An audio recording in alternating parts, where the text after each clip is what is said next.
going on, guys? How's everybody doing tonight? Everybody good?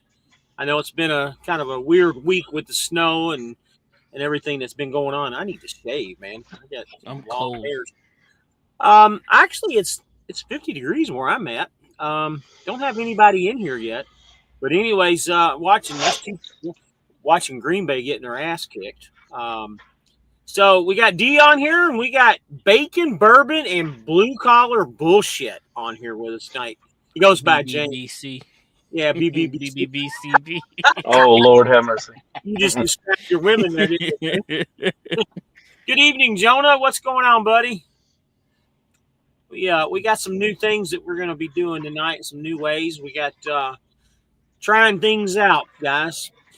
Three Rigs and Company. What's going on, buddy? How are you? We got 5 people in here. Everybody get their notifications. James, we lost you there, bud. I don't know where you went to. There you go. The things I guess I gotta tap this one of them things every 5 minutes. If you don't tap it, it goes black on you. Really? Yeah. New phone, new problems. I got you. I moved 3 generations up. I had that phone for years. I got you. I'm gonna turn the speaker down a little bit. So we'll give it a couple minutes, James, and we'll let's talk about you, man. Oh, give it a couple minutes. Guys, get in here and think about what you're going to say. Let's see here. We don't have any other comments. So, how was your week there, D? Did you do okay, bud? No, just came back out. Pretty much. Hopefully everything will be nice and sweet. I got a couple of loads stacked up when I left, so I'm on my 3rd out of 4th load, and hopefully I'll deliver this one on time, pick up my next load, carry that on through the week for this week, and then I'll have a pretty decent week this week as opposed to last week. So that's what I'm working on right now. Gotcha. How about your week, James? How was it for you? Well, despite the weather, wasn't too bad. Did gross $9,000 this week, but well, I worked every second of that. It'd be a good night's sleep tonight. Nice. I actually had a pretty decent week myself.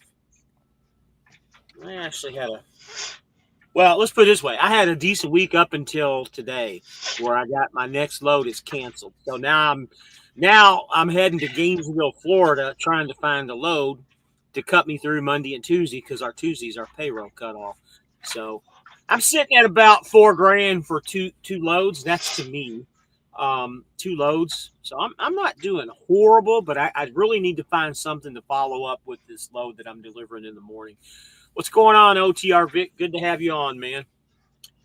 You're all the way down in Gainesville now, or you're up by the state line? I'm actually I'm up right at the state line here, Georgia and Florida state line is where I'm at. There's a old Schneider load I know about from Jacksonville to Houston. Yeah. I don't know if Schneider's still doing it, but they run 3 or 4 a night there. Jacksonville full load, but it's only like 15,000 pounds. Jacksonville to Houston. What's the company? Jacksonville what? Jacksonville Can. It's all the cans before they're filled. Okay. It's like what does it pay though? Do you know? Beer cans. What's that now? What's it pay? Man, it's been a while. I mean, it was a couple of grand, but the way I do it here is different than Yeah. In your case, it might be another $1,000 more than the way I do it. Right. Yeah. I've looked at the Jacksonville stuff. It ain't no good. What's going on, Alicio? It ain't great. Yeah.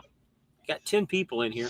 So let's go ahead and get started, James. Tell us a little bit about yourself. And the way I want you to do it is basically, have you trucked your whole life, or did you do something else before? What company do you work for? Do you like it? What's your goals? And I know you live south of me, just the next town south. So you're a Florida guy too. And have you always lived in Florida? So just kind of go over it. And I know Dee's going to have some questions for you too. I'll give you a brief run through. I can't remember all that. I am getting old.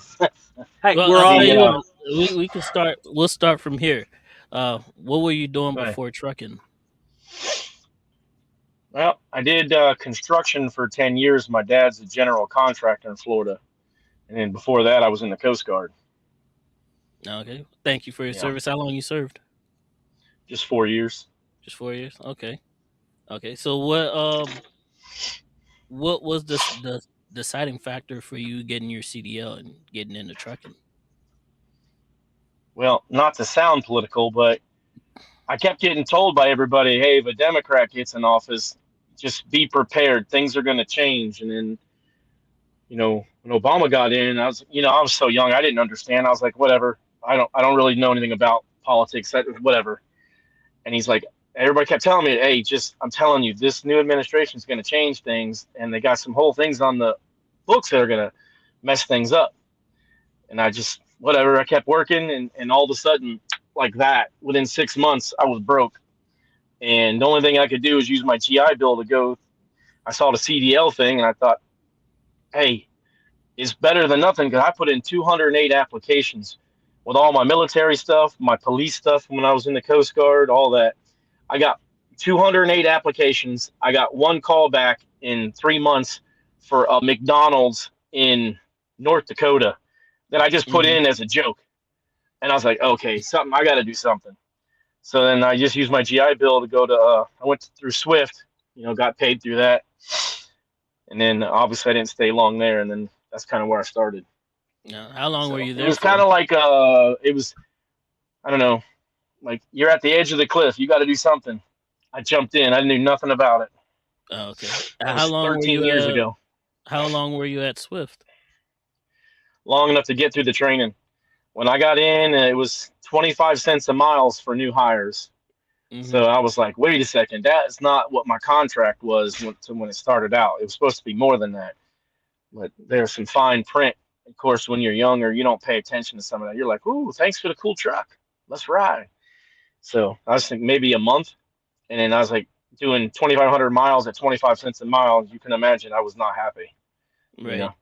Right. The only thing that helped is that, I know it's different now, but the VA, if you're a military guy, they'll pay you not just to go to get your CDL once you get that, but then they have like this extra that post 9/11 program pays you for your first 6 months on the job training, so you get extra money.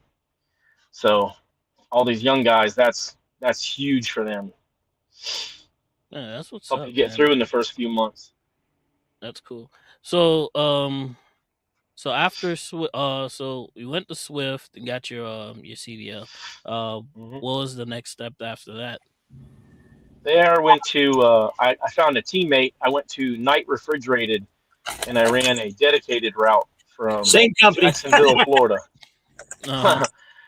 Jacksonville, Florida to I guess it'd be out like all I-10, all the Publix grocery stores. All up and down there. One guy would run over, deliver, and the next guy would get up and drive everything back.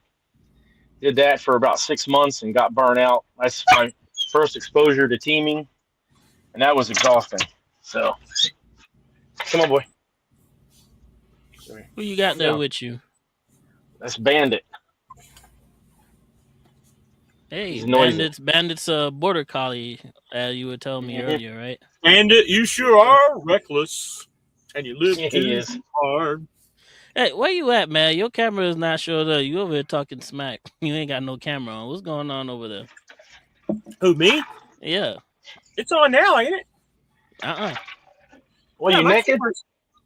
No, my camera's on. Is it not on? No, it's not on. Sir. How about now? There you are. Okay. There you are. So I was on here. I was on. Okay. With Night, you were doing reefer, pretty much. It was reefer or drive-in? Yeah.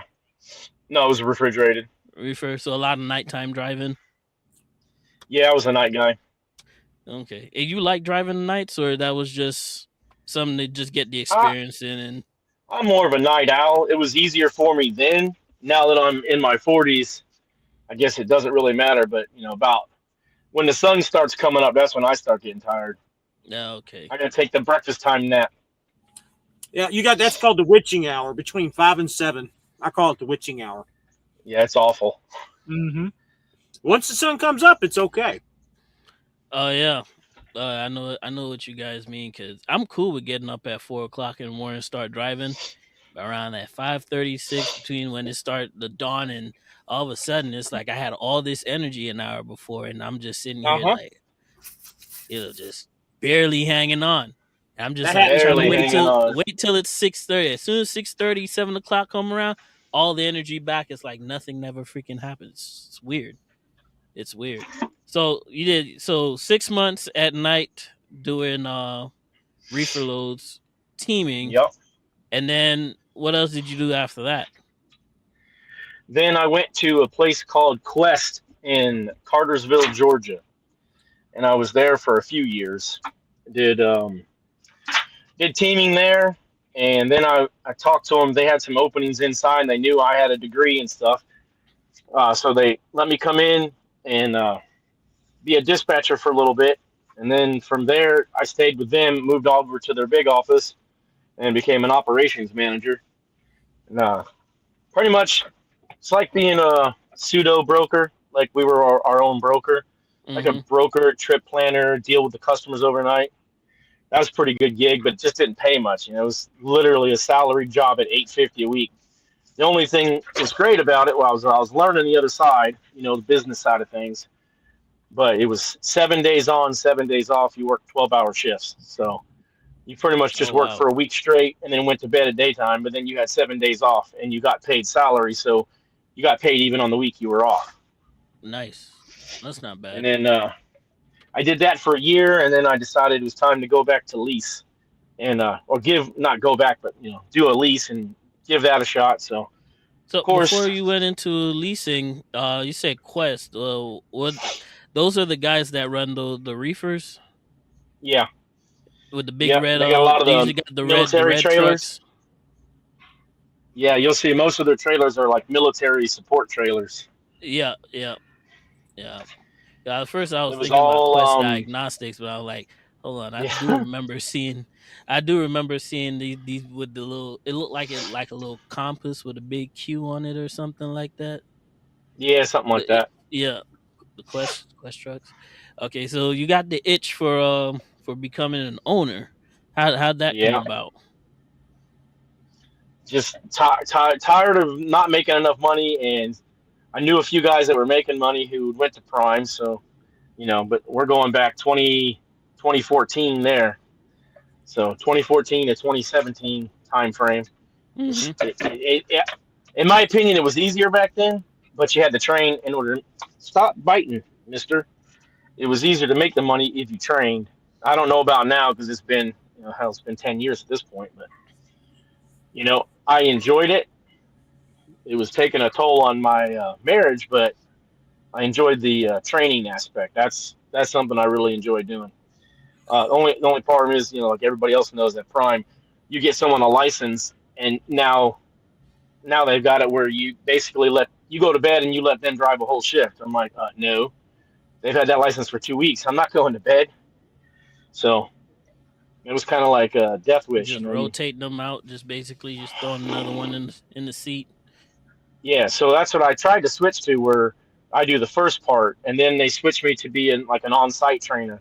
Because I had all my people were passing on the first try. So after 6 months, they're like, hey, you want to come? You work a week and then you come to the Salt Lake City office and then train people on the pad for a week. And I Hmm. was like, okay. And I did that for a little while, but my wife at the time was not happy that I was spending a week, in Salt Lake City. I'm like, what the hell am I going to do here? There's a Mexican restaurant and a lot of Mormons. Not like I'm going out drinking. It's Right. crazy, but anyways, that marriage ended, and then me training ended and driving ended for a little while, and then I got back into driving, and I hooked up. That's when I hooked up with a company out of Melbourne, Florida, called Refrigerated Express. Just says Rex on the trucks. That's a pretty good company there. Um, Are they still in business? as far as I know, Yeah. um, I really didn't have too many bad things to say. It's just, if anybody who's ever teamed knows, you can only do it so long, and then you've got to have a break. You could Yep. have the most perfect teammate in the world, Hmm. but after a year, you want to stab that guy. You know, you're like, dude, you breathe stupid. You know what Yeah, I mean? I know what you mean, man. I had my best friend we teamed, and we lasted 3 months, and we both wanted to kill each other, and we didn't talk for almost a year after that. It's just hard, you know. And the way they have it, one person has to be the lead seat, so one person's responsible for everything. So if that other person starts slacking, that person will not get into trouble for what you were responsible for, and that started being a problem. And but because I trained and I was one of the few drivers that didn't have any issues, I started becoming the last chance trainer for people they wanted to kick out. And I was like, you're gonna have to pay me more money, you know. So they forked over a little bit, but not enough. And Right. then they would forget constantly to give me the training pay. And I'm like, listen, this guy's ran this load 75 times in the last year, and every week we end up in some neighborhood in New Jersey that trucks don't belong. Like, you got to kick them off the truck. And they keep bringing them back to me. I'm like, you guys can't fire these people. What's going on internally? You know, you can't get drivers.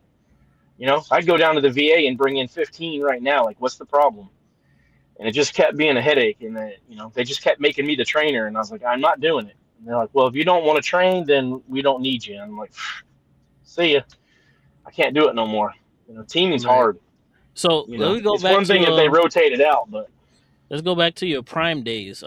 Based off of the oh Lord. experience that you had there, and compared to what they are doing now, give us a little bit of a comparison. Like, was it better back then? Is it better now? Or it's just got shit worse? From everybody that I talk to I've met and know that still drive at Prime. Well, everybody I knew drive at Prime has in the past 6 weeks quit because of the cameras, which understandable. Right. So, but I would say better. It was better then, but the pay is better now.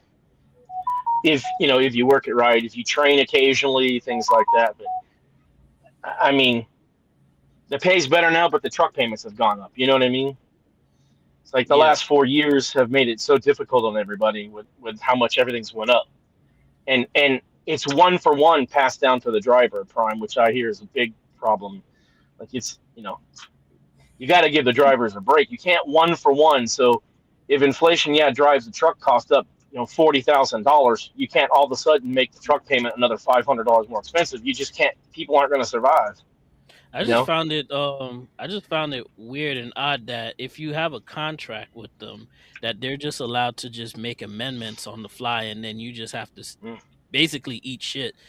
Like for instance, with the with the whole camera situation, it basically boiled down to, well, that's what we're doing. If you don't like it, you can't run under us. And but you can't even say, but what about our contract? I have a contract with you with 2, 3, 4, or 5 years, and it says this is what we're doing, and then you're coming out of nowhere saying that you're adding this, and I have no say in this. It looks like they're making a positive argument for AB5, and we don't want AB5 to be spreading any more further than California. If you get where I'm coming from. No, I mean I would say any lease, not necessarily lease purchase, but in the way they run their lease purchase, it's more of a suggestion. You know, it's a contract that you're held to, but they're not. Hmm. Mm-hmm. Every bit of it, and the main reason is, you know, if you had the kind of money that you would need to fight that contract, you wouldn't be working for Prime anyways. True. So True. why even read it? If you want to And do it, do it. Sign it. if it's something on their side, they'll just change the contract and make everybody sign it. Is what they'll do. JB Hunt Yeah, was the same way. Well, Like I said, JB Hunt did the same shit. it's kind of messed up because it's only when it's beneficial for the, which at the same time I don't see how having a driver facing camera in your fleet is beneficial towards you. You might say it's cheaper because of insurance, but when it comes down to liability and lawsuits, that's just one thing you don't want the other side even looking at or even having that type of information. If you have it, they also have the option to get that as well too. I feel like it just opened up a whole other can of worms for the company itself. And again, privacy is a big thing. I know a lot of us truck drivers, we consider our trucks to be our second home or our apartment, and we feel like if there's a camera pointing at me while I'm at home doing my job, it's kind of a little bit unsettling. Yeah, the whole thing where I'm just gonna turn the camera off, or I can't look at anything. Okay, sure, you say that, but if you tap something too hard, if you give that camera any reason to cut on, it cuts on. It doesn't matter that it's not a turn off thing. It's not a true turn off thing. It's ran through visuals and things like that, and phrases. I know phrases, they don't talk about that, but phrases, certain Right. phrases. Like if you say, "Hold on, let me get my Bluetooth," it knows you're getting on the phone. How See, many the times thing you pick up about the phone and you answer it and you're like, "Hold on, let me get my Bluetooth," and now you're reaching for something.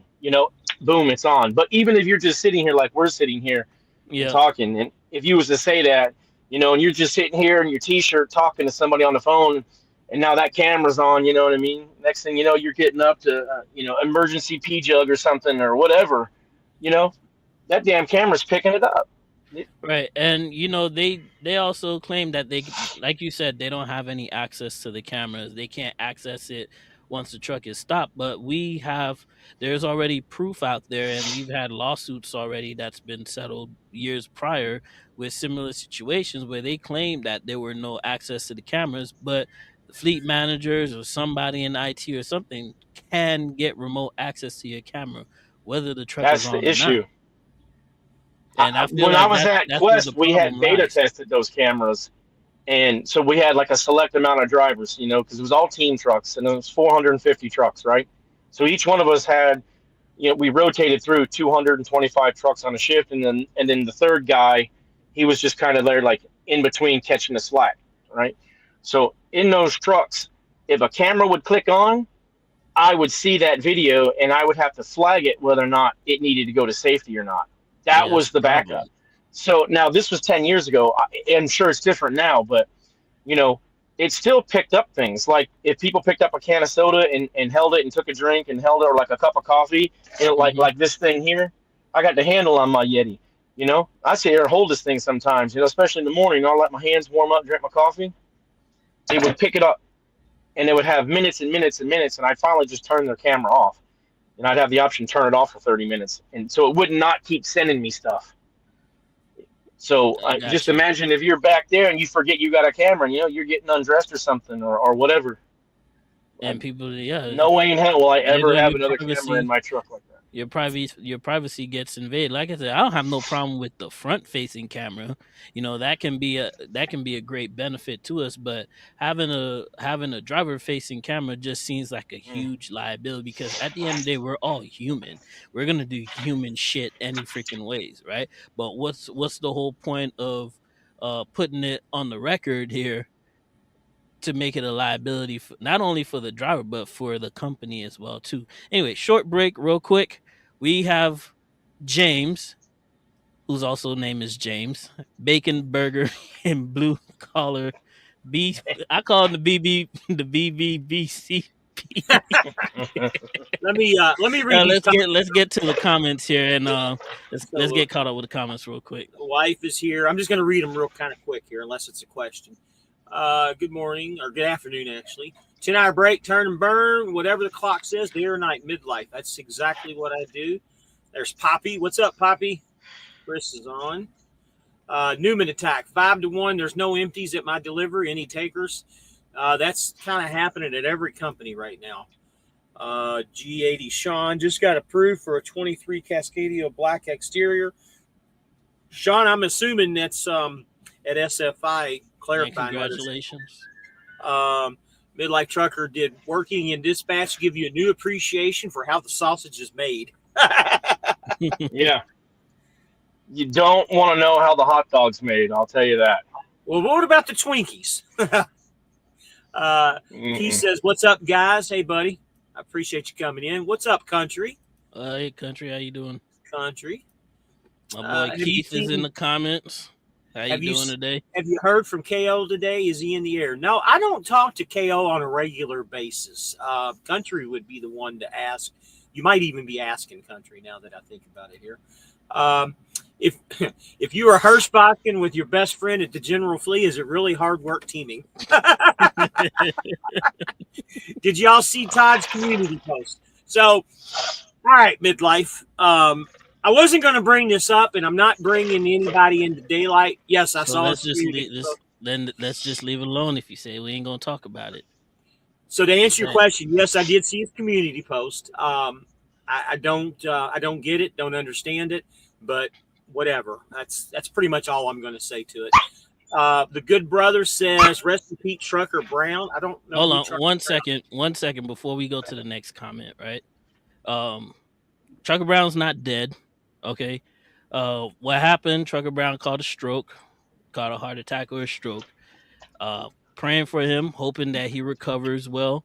But let's not go out here and put out false information, especially if it's somebody that you don't really like. He's not dead. He's recovering right now. And we all know what happens when you're a truck driver and you have heart problems and you end up in the hospital. He's gonna end up losing his license for the time being, but I'm hoping that he bounces back and he gets Go back sit on his down. feet and he's able to do what he got to do so he can do what he needs to do at the end of the day. So let's not spread any false information here, guys. So they're just talking about Todd. Who's Todd? Country. So who do we Great got in here question. tonight? Bacon, bourbon, and blue collar bullshit. The BBBCBB. Right. It's James. We got another Yeah. James in the show tonight, guys. We got another James. So yeah, country. I fixed it so you can see his name. I took the comments off for a second. Never lease a truck from your carrier. Agree. Always have agreed with that. There is an easy fix. Leave Prime. I don't understand for a second why people are so loyal to that company. They don't give a flip about you. Leave and the problem's gone. You know that's funny that you say that. I agree with you. Camera I've been tech. preaching that for 10 years. What if I pour myself a coffee and refill from my thermos? uh, Good brother, stop That, trolling. Get a life. That's what G80 said. that's a real one. That thermos thing, that is a huge one that would get sent to my thing all constantly, filling up them damn thermoses. Key says, "What's up, life on 18 wheels? I'm good, bro." And Midlife says, "I'm betting that Trucker Todd community post is clickbait." Um, Maybe I don't. Maybe I haven't seen his post. I'll look here in a second. Country. I haven't heard from Keith, but his flight was 11 a.m. or 11:11 a.m. I'm assuming he's there. Okay, so go ahead and I want to hear Poppy rant. So there you go, Newman Attack. I don't know if you're still on here, Poppy, but everybody loves hearing your rants. So go ahead, 18. Okay, let's get into our first news article for the day or for the show. Go ahead and throw that thing up there for me. Thank you. The FMCSA takes action. 6 ELDs removed from the list of registered device. Uh, there we go again. We're removing some more ELDs off the system. Let's see. Federal Motor Carrier Safety Administration removed 6 ELDs from its list of registered device by Blue Star ELD, Roadstar Solutions, United ELD, Speed ELD, and Track Insure ELD. According to the FMCSA media release, on January 8, FMCSA removed the following ELDs from the list of registered ELDs due to the provider's failure to meet the minimum requirements. Again, these are all the names of the ELDs that are posted right here. The motor carriers and drivers using these ELDs have 60 days to replace them with compliant ELDs. How many of these do you guys bet that the Chicago companies are running right here? Oh, I guarantee you some of Mhm. them are. I don't see mine on there, so I'm good. What you got? Uh, what is it we use here? Calibre. My company makes their own app. Oh, okay. If they get a problem, they just delete it and make a new app. How that's legal, I don't know, but It's called self certification. That's what we do here in the good old United States, man, you can just self-certify your own ELD, and nobody else checks you unless if I guess something big and I, weird happens. But with this story, I keep waiting for the government to come out or FMCSA, whoever the hell's taking all the money into the pockets. But I keep thinking, at what point are they going to come back and say, well, these are the only 3 or 4 that all trucking companies can use. You must use these. And that's when all hell's because going to break loose. you know why they won't do that, because they are they affiliated themselves with a lot of people who are not necessarily for truckers. Mm. Imagine that. I think here's a fun fact that I just learned recently, is that they are a client of what's the name of that company that does all the what's the name, the freight guards. They do all this freight guard stuff going on. That one guy, I know Oh, his name is I know Darren. what you're talking about. He owns that website that keeps that all the brokers use, and if you got a bad rate and all this stuff, he's basically for the brokers. Anyways, Yeah. the FMCSA has an account with them, and I think that's a conflict of interest that they It do is a have that. conflict of interest.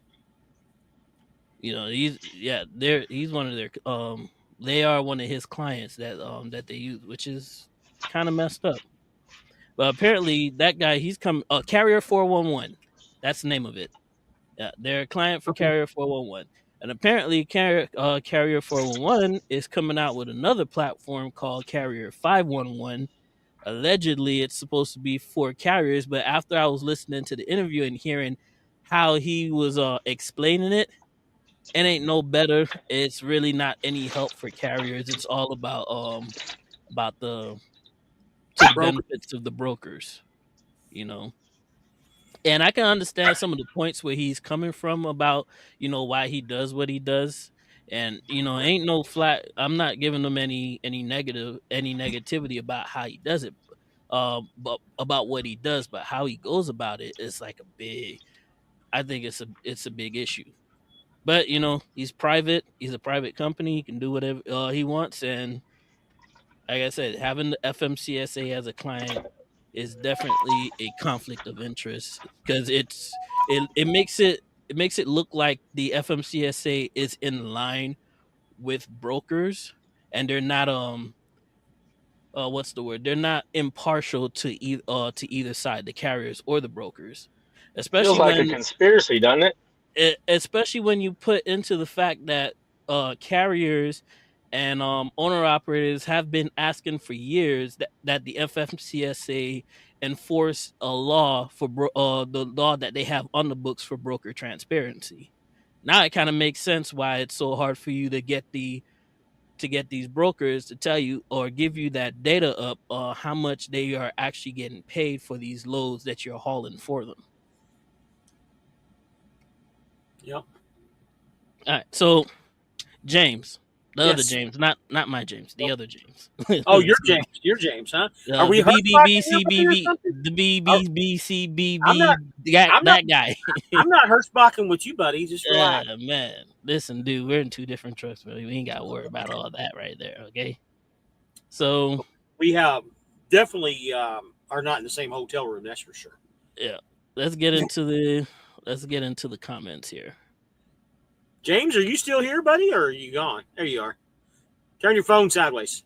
There you I'm gonna go. go ahead and Whoop. pull up the next one while we're waiting here. Here, while you're You ain't doing gotta that, pull it I'm up. going to read the comments here real Yeah, quick and go get ahead. caught up.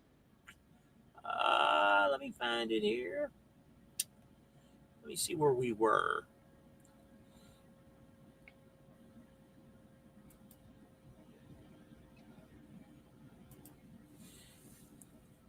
Where were we here? Hold on a second. Here we go. I think this is where we were. I saw a bit from Trucker Brown that he's working through the information to be able to get back on his CDL. Life on 18, does Landstar have their own board so you can pull from, or do you have to deal with brokers? They have their own board. We have our own private load board. Like I said, anything and everything is on there. All depends on what equipment you're pulling. So Okay. The wife says, you can't hear me? I can hear you. Yeah. No, the other James. James, can you hear? You can't hear us? Check his audio. Uh, Here, a little bit clicking out, and we'll bring you right back. How about now? Think his headset might have died. Yeah, maybe. Can you hear me now? Yeah, we Yeah, can hear we you. Can you hear us? I don't have any volume on you guys. It's on your end then, buddy. Use your trucker headset. You have your trucker headset?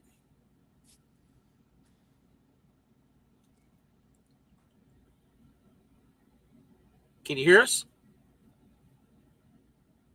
Okay, well, let's read these comments and he'll come back. Yeah, shoot him a text message. Tell him to put his other headset on.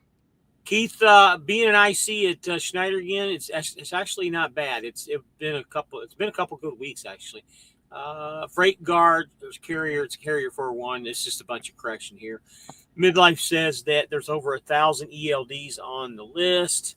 And G80 says Hirschbach isn't a bad company. It's a slide and pay scale. It's a red flag for me. Yeah. Let me text him real quick. You ready for the next one? No, we're gonna ask him a couple more questions before we get into into the next article here. There, I just texted him. Well, he took himself off now. So there was 1,000 approved ELDs on the FMCSA. Well, here, let's do your news here. We'll bring him back in when he comes in. All right, let's see. What do we have here? This one's out of Ohio this time. So Corporate Transparency Act changes again. This was posted on January 9th of 2025. Let me ask y'all a question real quick in the chat, right? How many of you guys have signed BOLs with 2024 still on there? When you put the date on, you're still putting 2024 instead of 2025. Let me read this. I haven't. How about now? Twice already. All good. Sorry about that. I told my wife I was getting online and probably getting interviewed, and she completely forgot and called me anyways. It's all good. No worries. Let's get through the second article here, and we're gonna get back to you real quick, James. I say top headlines: The Country Life by Jeffrey K. Lewis, Esquire, attorney, program court. That's a lot. Income tax. The Court of Appeals for the Fifth Court Circuit gave us a series of holiday surprises. The Nationwide Injunction on Corporate Transparency Act, also known as the CTA, and its beneficial ownership information, also known as the BOI, reporting requirements is once again in effect. On December 23rd, 2024, we reported that the Court of Appeals for the Fifth Circuit has lifted a nationwide injunction on the CTA and its BOI reporting requirements. Consequently, all reporting obligations were reinstated for business nationwide following the Fifth Circuit decision to stay the injunction. The Department of Treasury, Financial Crimes. There's a lot of big names for these companies, man. I'm just going to abbreviate. That's FinCEN right there. That's the website we're supposed to go to and plug our BOIs into, right? Department of Treasury, Financial Crimes Enforcement Network, FinCEN, extended the filing deadline for most reporting companies to January 13th of 2025. We knew at the time that this would not be the last we would hear of the CTA and BOI reporting requirements, but what we did not know was how quickly another update would occur. On December 26th, just days after lifting the nationwide injunction, the Fifth Circuit issued another order vacating its stay, effectively reinstating the nationwide injunction and halting the BOI reporting requirements under the CTA once more. The court ruled that the order from the motions panel granted the stay on the injunction to be vacated in order to preserve the constitutional status quo while the merits panel considers the parties weighing substantive arguments. So basically, the article will go on to say that there were it was branched off to two different, I guess, people. one from the merit side and one from the constitutional side, and they're going to come to an agreement on how they should proceed with this. Let's see. Let's scroll all down to what now. The case is currently before the merits panel of Court of Appeals on the Fifth Circuit and has been expedited to the next available oral argument panel. We may receive another update on the status of the BOI reporting and the CTA in just a few short days. While the Fifth Circuit continues to review the case, there are other federal courts considering challenges to the CTA. This case and potentially other CTA cases can still be brought before the Supreme Court of the United States for a final determination. However, as it stands, all BOI reporting requirements of the CTA has been suspended. While there is currently no obligation to meet the extended BOI reporting deadline, business owners can still voluntarily file their BOI reports with FinCEN. We will do our best to keep you updated on the developments. So, all in all, things still hasn't really changed. There have been some updates to this, and it is still a voluntary thing if you want to sign up for your BOI. If not, you don't have to. I'm in the camp of explain what BOI is. Newman Attack is on here, and I'm sure he doesn't know. BOI. Okay, so I don't want to sit here and just give you just a generic answer. Let me go ahead and Tom Bell, go ahead and type it up there if you know what it is. I know you do. I don't know what it actually stands for. All I know is it's the same. It's the same.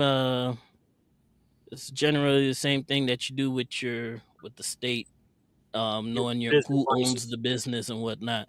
Right. So the beneficial ownership information report is a federal filing that requires certain businesses to disclose information about their owners to the Financial Crimes Enforcement Network, also known as FinCEN. The BOI report aims to increase business transparency and make it harder for illegal activities to occur. Now that's what it's supposed to do. However, when you read a little bit more information on it, and especially in the beginning, at the end of the year, where it was being told that if you did not file, because this was on their website as well, if you did not file by January 1st on time, they were going to be fining you. What was it? Was it $500 or $10,000 a day? It was one or the other. All I know is too goddamn much, and it quickly people started figuring out that it got more to do with about the government trying to make more money than to really have anything to do with crime. So another government infringement.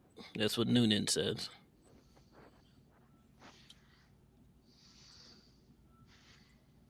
It's all information they already have. Did you just take it off? Did you just take that off? Yeah, I took it off. You can do it. You got the power to bring it up. I can take it off. I can't bring it up. I can put it there for you. I can put it there, and then whenever we're ready to throw it up, you put it up, and then. So that number, like right now, I can present for the next screen. You don't put it up, and it's there for you. So when we get to the next article, then boom.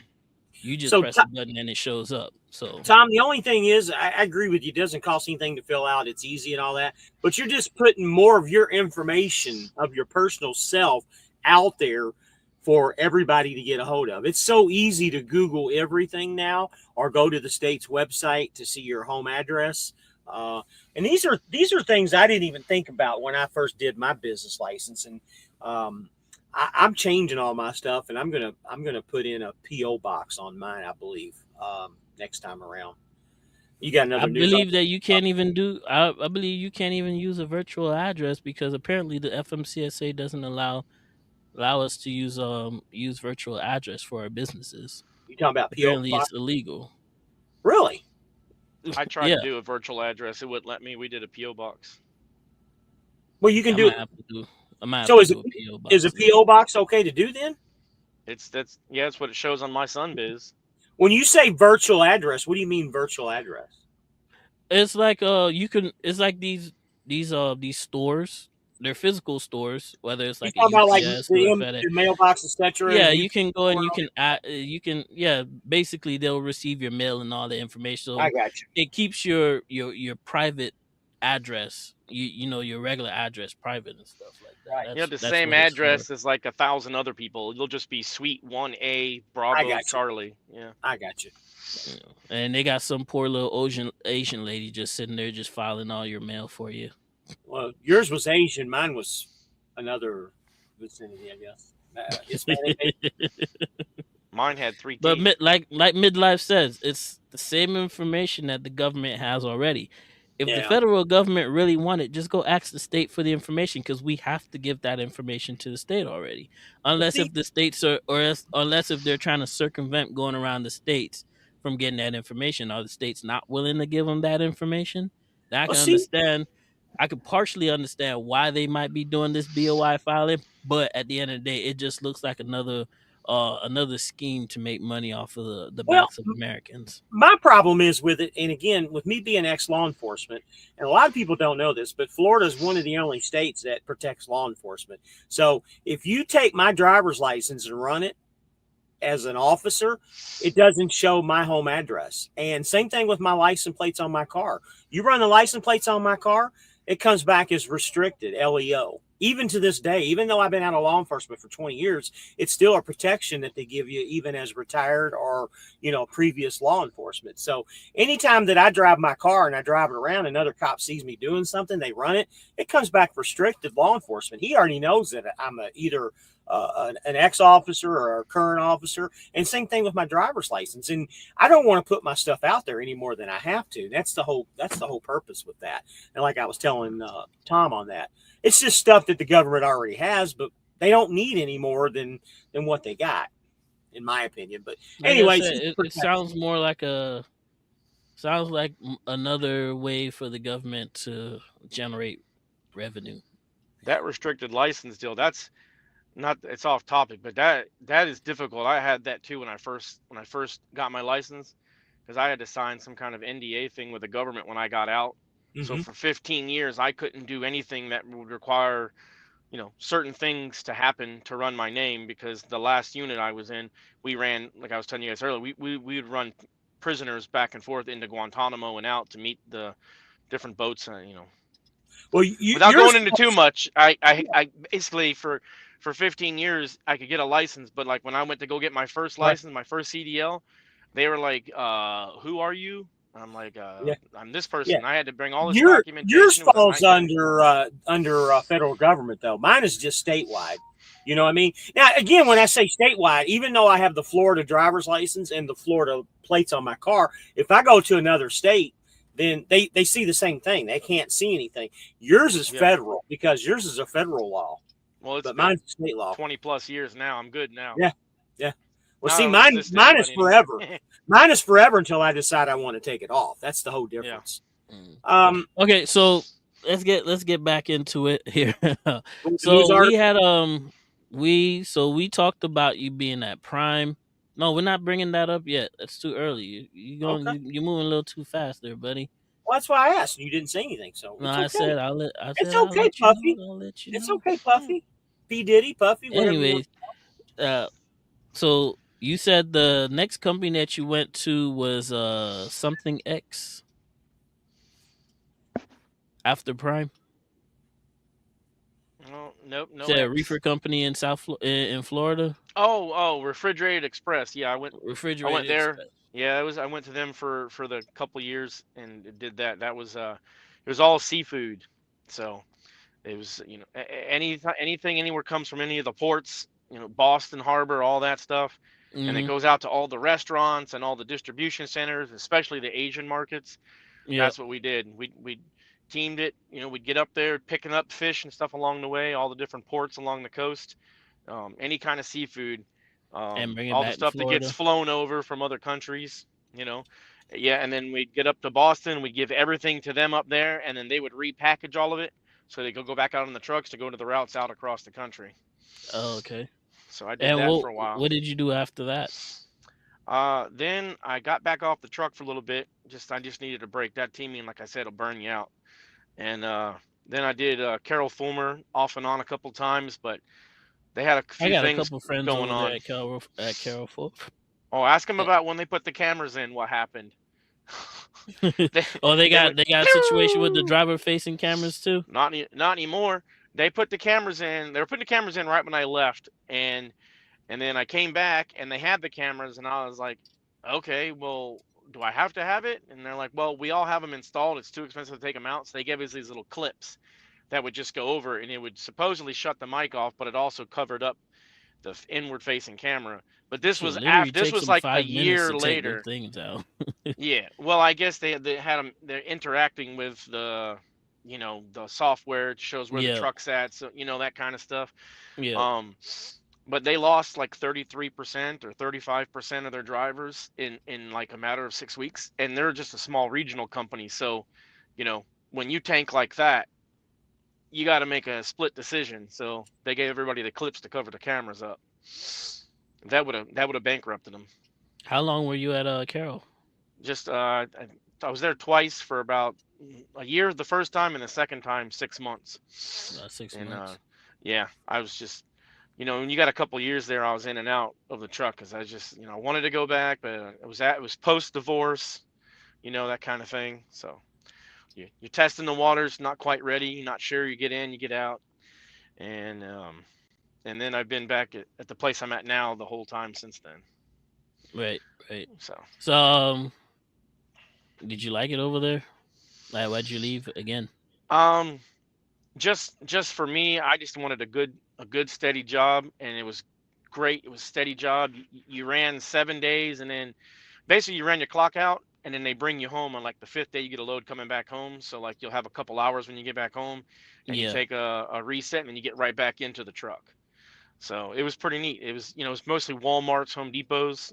It was great, but the overall pay, once I got, kind of mentally back, ready to get back over the road and do what I do now, then I had to get out of there because it wasn't great money. It was good money. Like if I didn't want to be an owner operator anymore, and if I didn't want to run hard anymore, and I just wanted to get a nice easy job like my last couple years, like your Yeah. retirement job, that would be the place to go because Carol you're basically Fulmer. going to Savannah, North Carolina, back to Florida, just up and down, and then you're home for the weekend. You know what I mean? If you take 2, 3 days off, but you're making $1,200 a week, maybe 1,500 on a good week, and that's Was just, that after you know, taxes or before? that was after taxes and child support. So I guess if you added the child support back in, it was about 1,500 to 1,800 a week, Okay. which is good, but it ain't. It wasn't consistently always, let's say, 1,800. It would be 1,200 this week, 1,500 that week, 1,800 this week, and then back, and then holidays. So, They didn't. It was just all messed up. It was. I wanted something where it was. I'm pretty much going to be at a minimum, and then it could go up and down, but it needed to be at that minimum. right. Like where I'm at now. So you didn't tell us why you I know you went leasing at Prime first. Why you didn't tell us why you left? Did you Oh, take the I truck was. with you? Did you finish the No, I lease? was. I was going through the divorce, Oh, so okay. I just figured it was a bad idea to be on a truck in the middle of a divorce. Now Probably if it good was just a a good divorce, it would have financial been like, thing. hey, see ya. But when you got the kids involved, Right. so that was kind of mentally, I wasn't ready for that. Okay. So did you go back out on the road as a lease driver or owner operator after Carol Fulmer? Well, no, I came to the place I'm at now, Nabanix, out of Orlando, and I've been here ever since. That's not one of those Chicago type companies, are they? No, I mean, they have some similarities. They're what do you call it? Like we don't, I don't know how much you can say, but like the clock is more of a suggestion, but it's not forced I on you. got you. It's not the same at all. Like I went to Super Ego for like 1 month, so I didn't even bring it because I was there for a month, and I was like, okay, yeah, nope. And I came back to Florida, and I've been here. But you can choose to run crazy, like Mm-hmm. like this past week, like with the storms, I had to make up the time, so I could make up the time and run it. But I kind of just run super solo, so if I need to go a little bit extra to get somewhere, like I don't have to worry about if I can't find a place to park. I know that I can safely get to another place, All right. Well, we ain't gonna ask you any questions that might get you in trouble with the FMCSA. So we're Yeah. just gonna leave. We're just gonna leave it leave it at that right there. So, what's your what? Are you planning on staying there for a little while longer, or you have any plans on coming back out here being your own boss, or what's up? Well, I am getting supposed to be getting an SFI truck so I can stay at the company I'm at now. But I'm back and forth with James, talking, trying to get a few things worked out. There's a couple different options on the table for me. The simplest one is just keep a truck that they offer me, but I don't want to lease a truck necessarily where I'm at. But Right. they throw a deal at me that was so good here. They had a 2020 Volvo that they had from a regional fruit company, and they bought it because that company went out of business. Yeah. 320,000 miles. They want to give it to me for $12.50 a week for 74 weeks. You know, no down payment, no nothing. Just, hey, why don't you just take this truck? Yeah, that's And like literally a like year and a half. yeah, a year and a half, man. That doesn't Yeah, sound too bad. I mean, it doesn't, but no warranties, no nothing, no protections, and then so, I would pay about the same could you get amount at like the the other NTP place. warranty, like third party warranty? Could you put They want like $9,500 up front. oh shoot. Yeah. So like if I had $9,500, I would just go to Lone Mountain and have a, True, you true, know what I mean? true. So So they couldn't offer you no type of warranty, no if it breaks, we fix what it and then what it comes they out of your check type yeah, thing. they would do that, but then you run the risk. What if I get out there and one of these Atlanta truck stops and have all my tires stabbed? Oh man, the ice pick guy, man. That was a Yeah. story. I did have that story, but I forgot Could you all imagine about it, having man. no kind of protection, and now all of a sudden I've got, what's that, for every single tire? You know what I mean? It's five, Yeah, 6 grand if that's so messed up, dude. yeah, and then I would be having to pay that as an additional fixed cost out of my check, and I was like, I mean that would I need to happen find anywhere, that bro, one. but you know when you have no other warranties, I get out there and blow the engine, I'm screwed, and I don't. It's hard for me to take it, but boy, they make that deal so sweet. No, just straight 74 weeks and it's yours. No blow, no buyout, no nothing. No bullshit. Yeah, That's freaking crazy. I had that news article. I don't know what I did with it, man. With the Ice Pick Bandit. yeah. Yeah, I had that in here somewhere. I'm like, let me see if I can find it again. I like that. Midlife says there's no law saying you have to wear clothing to drive. Prime drivers could get rid of those cameras real quick. Hey, I'm just saying, if y'all want, if they want to, What I just it say, sounds like a sweet deal. You know what I'm saying, I was turning cameras off when someone would get naked. I'd click it off. Someone was eating dinner in the back. I'd click it off. He ain't wrong. Oh, I found it here. That Ice Pick Bandit has been going Yeah. on for about 2 years. You know that, right? They have, No, they have pictures of the dude only and just recently everything heard too, about and they it. still can't even find him. I was I had to think about it earlier because I thought for whatever reason I thought I was going down 75 when I was coming down into Florida, and I was thinking earlier I was going to stop somewhere between Cordelli, Georgia, and Lake Park, Georgia. And I'm like, oh shit, I can't stop there because that's where the Ice Pick Bandit is. I'm not going to have 18 tires pumped tonight. And then I got to think about, well, shit, I'm going down 95. I don't have to do that. Corey, I agree with you. I just did the math on that. $92,000 for a 2020 Volvo. That's a horrible price, but it's just the convenience of what you got going on. Yeah, it ain't. That's the other thing. It's not great, but it's just straight 74 weeks. If I went and financed it, you know what I mean. But problem is, who's gonna finance See, 2020 92,000 truck? for how many miles on that truck? 320.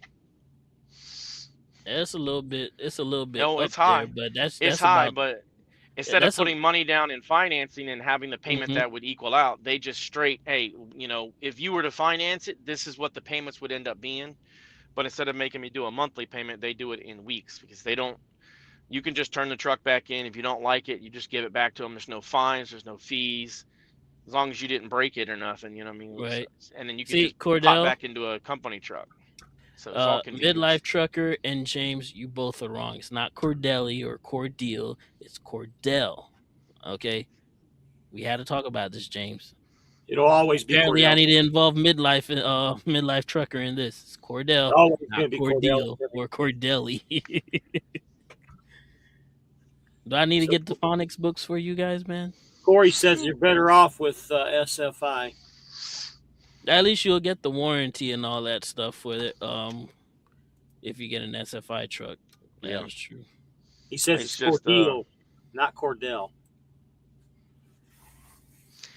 the only thing with the SFI truck, I don't know if I'm gonna want the buyout, because like where I'm at, 3 years I might have 500 plus thousand miles on there, and then I'm not gonna really want to spend 50 grand on the buyout either. Right. Turn it back in and just But take what I got I left tell you over in the what, maintenance. do what a lot of us have done and treat it as option A, while you also have an option B, an option C, and an option D. Use option A to see if it'll be able to finance you option B. Get what I'm Well, if you get that's what what we I'm was saying. talking about earlier. Like I could take the red truck because there's no fines or anything. I could take it, run it for a couple of months, take the extra cash I'd make, and then give it back to him, and then go buy a Lone Mountain truck.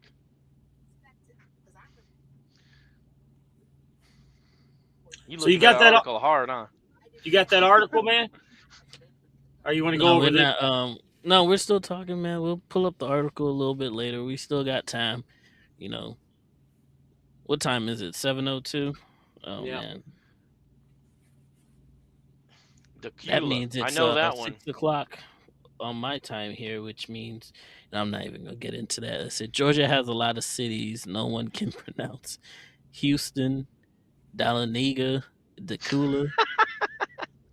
That's what I said. The Hey, first thing I that's see what. it says that's what I said, Dahlonega or That's an Dahlonega, Irish name. and then Decula. I have an aunt that lives in Decula, so I already knew that one. And I who thought doesn't know how to say Houston? Like, I thought come it on, was midlife. I thought it was Dacula, like Dracula, but without the R. She Dacula. says That's what I thought. Decula. That's how Yeah. that she says Decula, so that's how I've always said it. Believe me, all those Georgia boys corrected me every time I got something wrong when That's I was right. dispatching up there. That's Uh-huh. right. Don't you talk like that to me, boy. That's what they would get me all the time, all night long. So Corey says 3 and 4 year old trucks with 500,000 miles are selling for about $50K. Yeah, Give or you're take. right. But the issue with my company is just that I have the ability to basically run super solo. So the amount of miles, Yeah, it ain't matter to them. They wanna. yeah. Yeah. But So hey, if I do it like we're that, not I'm gonna just gonna we're trade not it gonna back. say anything that's gonna get you in trouble with the FMCSA. We're just Yeah, gonna that's put it true. like that. If he wanted to, he can make the money and pay for that truck. 92,000, man. That is some interest right there. They slapping you with. Yeah. But it's not too far off because it's a Volvo. Is it an 860 or was it just the smaller cab? No, it is the 760. Nah, I ain't paying no $92,000 for no No. 760, man. No, Come on, but man. that was the option B for me, was use that truck for say 3 months. I'll make double all the That's same your loads, option but I'll make A to more get money. to option B is what Well, that yeah, is. that's what I'm saying. I Yeah, could use that and take the extra cash, and then in a few months I'd go over to Lone Mountain and buy a truck.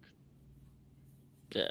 I mean, sometimes we just gotta get what we need to get to where we need to go because usually the destination is more important than the rides. Yeah. Well, in this case of truckers, that's pretty much what it is. You gotta get what can take care of you. You know what I'm saying? So Corey says, don't build a business plan on being able to run sketchy. Sometimes, Corey, you got to do what you got to do to make things work, man. It's always a stepping stone. Everything about Mhm. business is sketchy, Yeah, man. If you really think about it, most of these people who are successful nowadays did not do so just because they were nice people. That's what I'm saying. It's not like Super Ego where you can just straight. It's not a straight outlaw thing. They don't let you do that. It's just more like, instead of saying, "Hey, man, you're stuck," go sit over here and be parked. I can go where I need to go get parked somewhere. You know what I mean?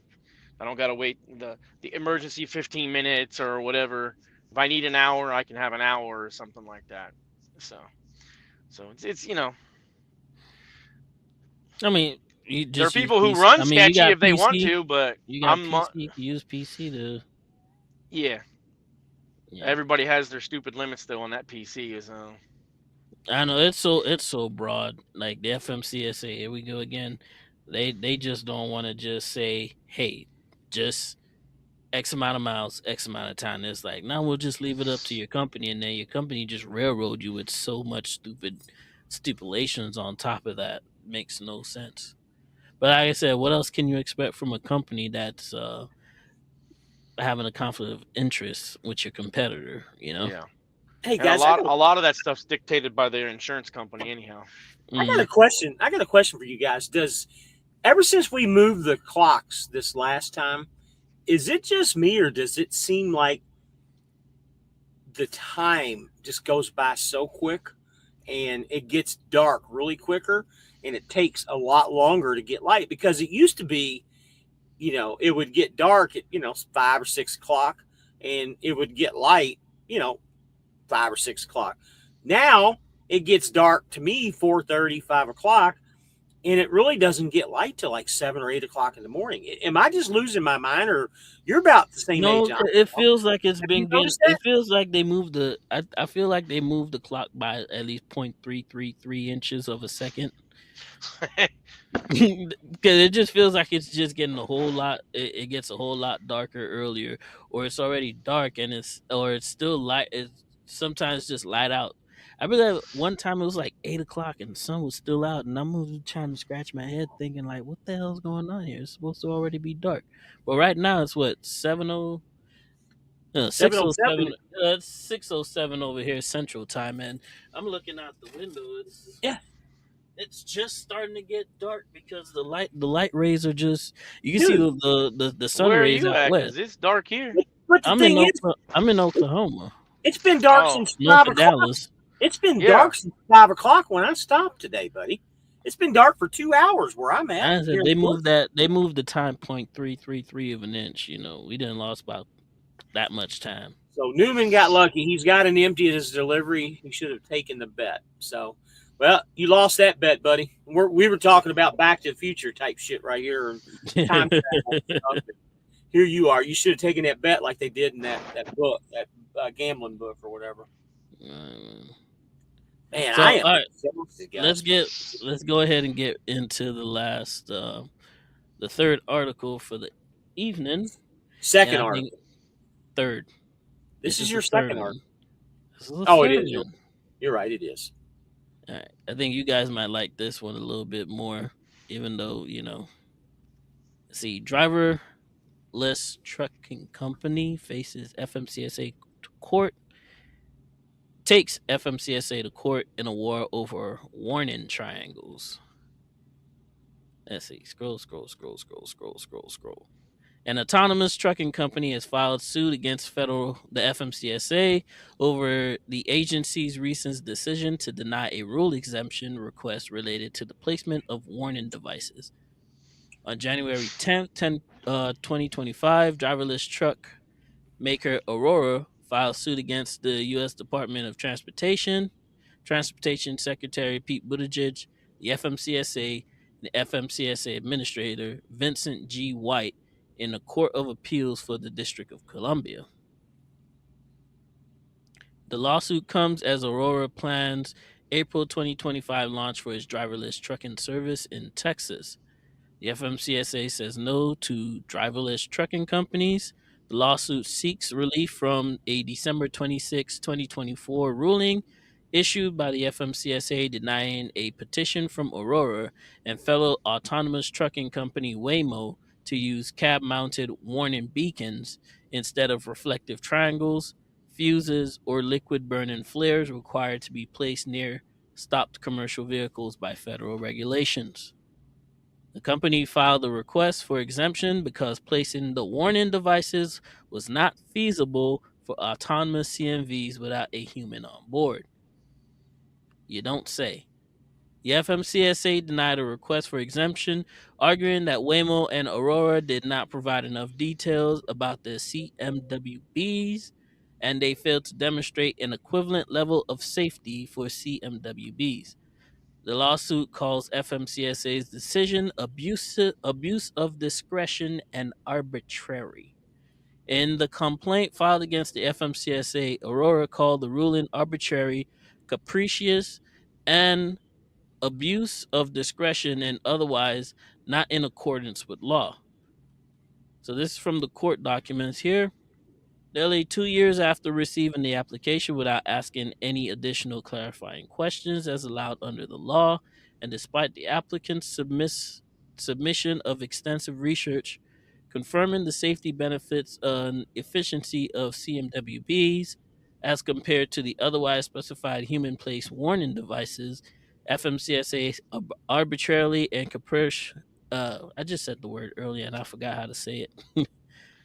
Capriciously denied the application contrary to the record, evidence, and without adequate reasoned explained. FMCSA decision stifles safety innovation and would impede the development of autonomous trucking industry for no valid lawful reason. The suit points out two separate studies conducted by Virginia Tech Transportation Institute and Aurora that allegedly demonstrate that CMWBs are equally more effective in enabling road users to detect, recognize, and react to hazards presented by the CMV parked on the roadway as compared to human place warning devices. Aurora also pointed to the fact that this FMCSA warning device regulations are decades old. The arbitrariness of FMCSA December 26 decision as to equivalency is rendered all the more glaring because when the applicable regulations were oh my gosh, with these big words, promulgated over 50 years ago, no actual safety data was presented to support the safety benefit of the specified human place warning device. You know what? I never understood with all these court jargons. They can't just put regular words for everybody else to understand what the fuck A it lot means. of it, a lot of it, too, yeah, a lot of it too is in Latin, by the way. Just like Just yeah, I mean, just keep it straight so everybody can understand. Like, come on, man, it's not that serious. Aurora also called into question safety issues caused by truck drivers getting out on the road to place warning devices, stating that countless truck drivers have been killed by oncoming vehicles while placing these warning triangles. We live in the greatest country in the world, and it is my firm belief that the revolution in automotive safety technology that has taken place since the current roadside warning system was put in place in 1972 should be reflected in today's trucking regulations. Aurora's president, Osa Fisher, wrote in a blog post that was also published on January 10th. Hey guys, my wife's got an issue with my son. I guess he's sick or something. I need to hang up. Hey, do your thing, man. that's- We'll catch you on the flip side. hey, If you're we'll back, catch you, buddy. we'll still be here for a little while if you want to come All right. back on. Yeah, Have no a good worries. one, brother. All right. Bye-bye. Holler at you later. Bye. Alrighty, man. So the FMCSA plans warning device study. Earlier this week, FMCSA proposed a study to evaluate whether warning devices meaningfully influence crash-related aspects of human performance in the presence of a parked or disabled commercial vehicle. If so, how and to what extent? So what do you guys in the comments, just give me a quick synopsis of what do you guys feel about this story here, and what do you think about driverless trucking and about them putting out these warning devices? Driverless trucking ain't gonna last long, in my opinion. I mean, not in the near future. Let's put it that way.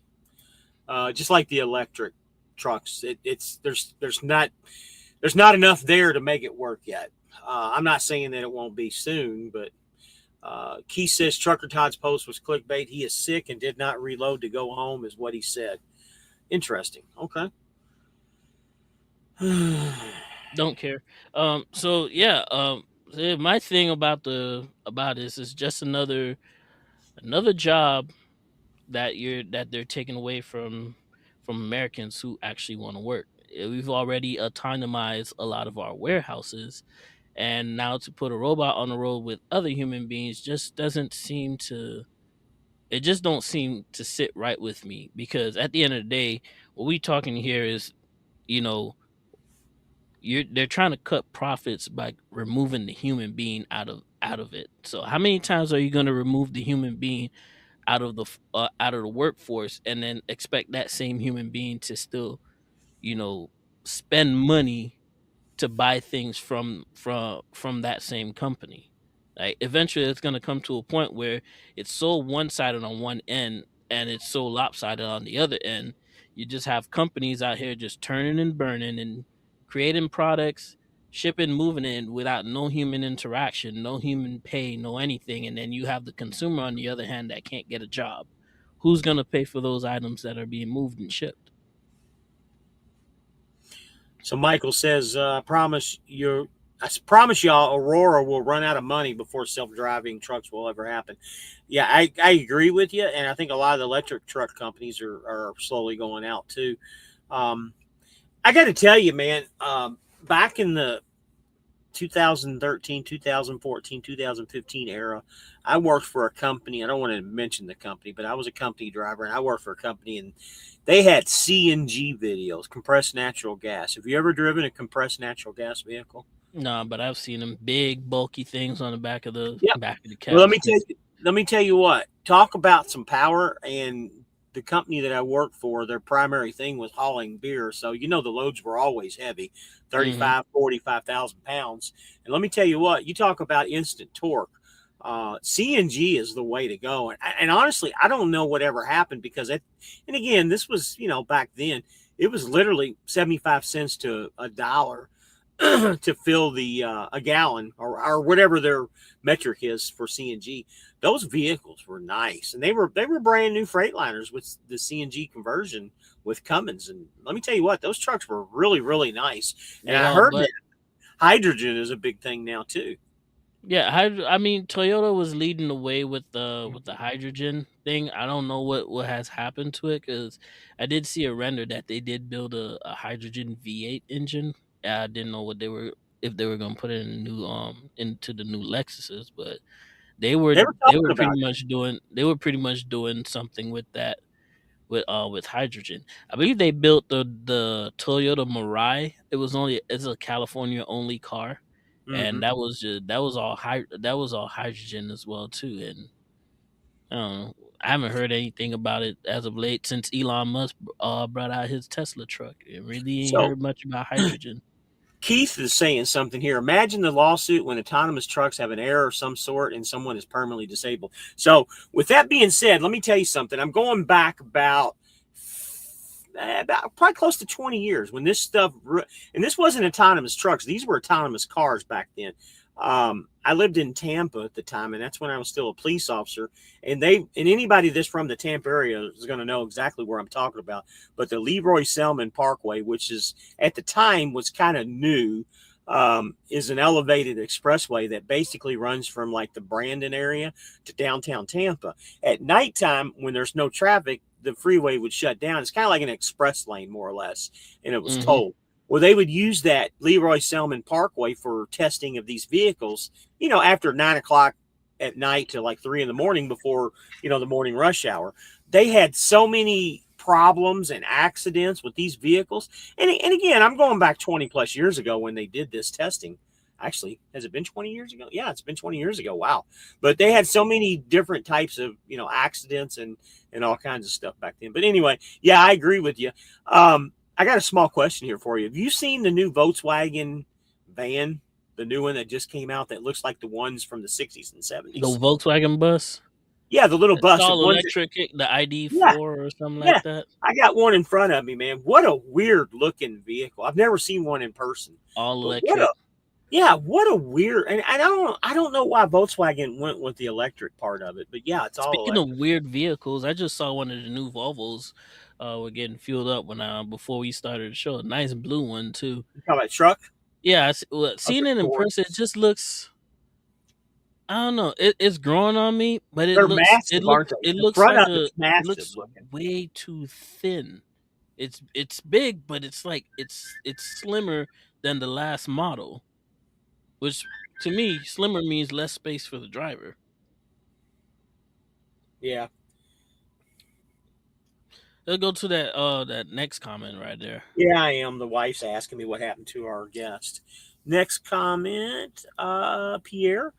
Only Tesla can give us some type of self-driving car, and it's not nowhere near perfect. So what makes anybody think that the truck's going to do it? Yeah, I agree that the whole truck thing, to me, just baffles me. Not only the electric part of it, but also the self-driving. Places like that, they need to. If they're going to test these self-driving things, they need to do them in less populated areas, like out west somewhere or something. I think that's what they're doing, because if you've ever seen them, you mostly seen them out west, Yeah. West Texas and stuff like that, between Laredo to San Antonio. You usually I see haven't those autonomous trucks. I But haven't here's been the out thing, west though: in years. trains still a train which sits on a track that only goes one way, only goes two ways actually, front and back. All my lights just turned off. That only goes two ways, front and back, right? Still needs a conductor, still needs an engineer in in the train. What makes you think that you're going to put a truck on an open road that has sharper turns than a train track and be like, "Oh, let's make it driverless as well too"? And who's to say that you don't have drivers out there that are going to do unscrupulous things around these driverless trucks as well too, cause them to be more dangerous? But my whole big thing about the autonomous trucks is just the fact that it's taking away jobs from actual human beings that want to work. That's my big thing about it.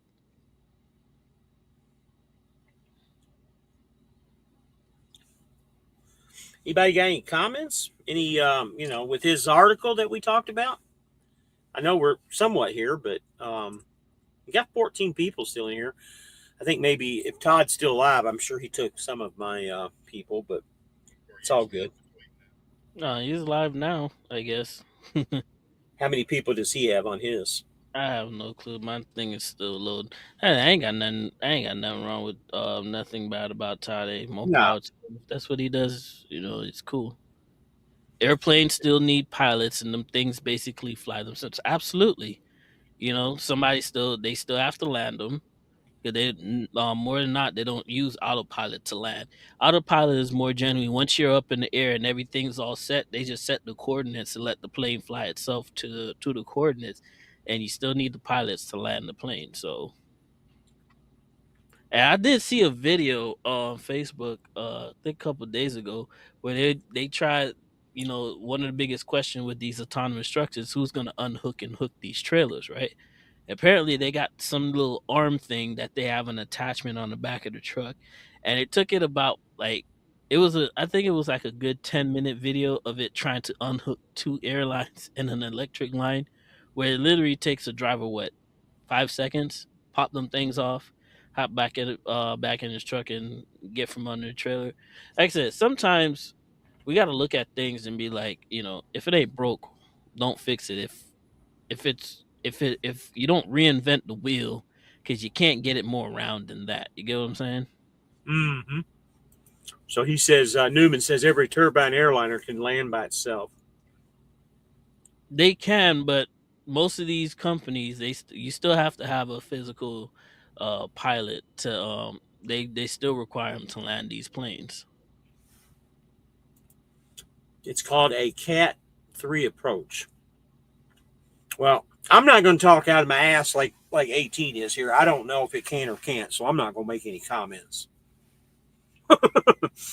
Do you know for sure that the airplanes can't land themselves?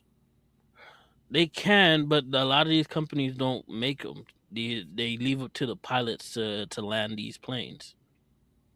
Because like everything else, yes, there's human error, but what's worse than a human error? A computer error. So speaking of that, there's another show that I'm watching called Lockerbie. So back in 1988, they had a 747. It was Pan Am Airlines crashed in Lockerbie, Scotland. And if you haven't seen that yet, it's actually pretty damn good. It's on Peacock. I'm only on the first episode, man.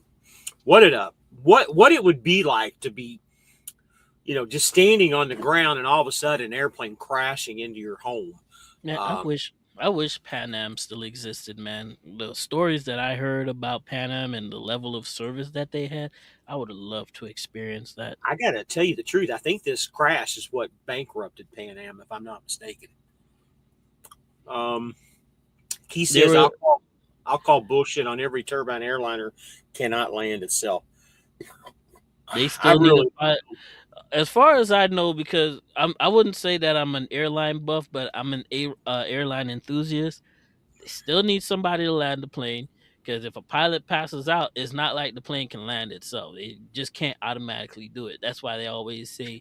That's why they're always needing some. I'll have Why there's to always a human being in the pilot seat. I'll have to ask my son. He worked on the Marine F-18 fighter jets. He can probably answer that question. I'll ask him. It's a program called Autoland. Not every turbine airliner has it, according to Google results. Huh. Okay. So, aircraft autopilot usage is determined by the airline and what they will allow pilots to do outside of declared emergencies. Okay, so it's kind of like the FMCA a little bit, determining what we can use on PC and other types of running and stuff. I guess maybe I don't know. And So sometimes let me ask you guys in the comments, like, do you think that it's a good idea to have driverless trucks? Is it a good idea to have trucks with I guess what we call autopilot features where truck drivers are still behind the wheel making those emergency decisions if that's the case? Or do you think driverless trucks should be the way to go? every turbine airliner flying in the U.S. has Cat 3 capability. Perhaps we could talk about trucking, though. Yeah, I agree with you, Keith, because we're down to 10 viewers here now. And ever since we started talking airplanes, we dropped about 9 people quickly. Oh, man. I tell I, you I got to tell you, man, I'm just freaking beat tonight. Driverless trucks are not the way to go. I agree with you, Keith. I was going to call you Crete, but yeah, I agree with you, Keith. I agree with you, man. I I say Go I ahead. say we give it until till 30 minutes after. We'll cut it then. We'll just take comments as we see them until then. Yeah, That we're sounds gonna. good with you. Yeah. So a lot of LO 18. Keith, man, hit me up. Hit me up. Get on Facebook. Find me on Facebook, Life on 18 Bills. Send me a message and we could talk a little bit more about that stuff. Don't think we will see in our lifetime, but if we do, I will add a bunch to my fleet. James G says how that MD alignment work out for you, 18. There you go. You can talk about that. So far, that major Oh, shakes have by the way, go watch his video. The video was excellent. I meant to tell you that. absolutely. Like I said it's quiet down the shakes by a lot. I ended up getting some Centromatics that I'm gonna install myself on there. But like I said, watch the video. You guys are going if you like information, you're gonna learn something new by watching that video. Trust me on that. I did an interview with the gentleman who owns the shop in North Florida, MD Alignment. And he was kind enough to sit there and educate me a little bit more and by essence by extension educate you guys as well too because I had it all filmed. So Gigolo, I don't. Is it Gigolo? What is it? Gigolo Joe. Anyway, I don't have anything on the Premier Truck Group. I don't know anybody that's bought one, or do I have any information about it? Can't answer that. Keith, get the phone number that James pops up. James will direct you to me. Keith, I'm gonna put it up right now for you, bud. Yeah, get that number. Feel free to call me, James. Keith, and I'll give you 18's number. Yeah, cool deal. I'll be driving tomorrow, pretty much all day up until 3 or 4 in the afternoon. So feel free to give me a call. All right. I hope you got the number. If you didn't, just let me know in the comments, and I'll put it back up. Let's see what's the next comment there. I prefer to fly, but I drive truck because I love the solitude. Listen, if I could afford a pilot's license the way I got the CDL, I would definitely be flying instead. So the wife wanted to know why we're losing our audience. It's the lowest attendance we've had in a long time, and I explained to her that there was about 3 or 4 people that went live tonight at the same time we did, and certain people use different types of clickbait to get their show out there a little bit better, and I think that's one of the reasons why they did that. I'm not going to mention any names, which we already have several different times. Yeah, it's Says, fine. yeah, he Well, says we appreciate the guys who stuck around and stayed with us. You absolutely, guys are man. the real ones, man. Just remember, We we won't we use appreciate clickbait. any and all support you guys give us. We just Yeah, appreciate it. Just we even I won't just give any. appreciate you guys just even here, just listening to these bullshit articles that I throw out for you guys Yeah, every week. So it's all good.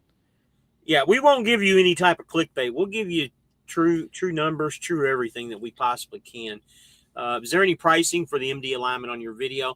No, but No, I it's didn't put any pricing on there, but it what's all he? depends on It's what your $350 for all 3 axles, right? it no.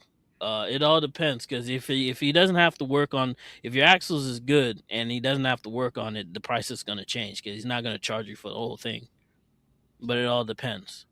Yeah, Keith, we're going to be out of here in just a few minutes. The reason we started the live a little early tonight is I want to watch the football game later because me being from Tampa, I'm a Buccaneers fan. All right. James G. I'll be starting orientation at Landstar tomorrow morning. I can't wait to become a multimillionaire like 18 Wheels. He's sure working on it.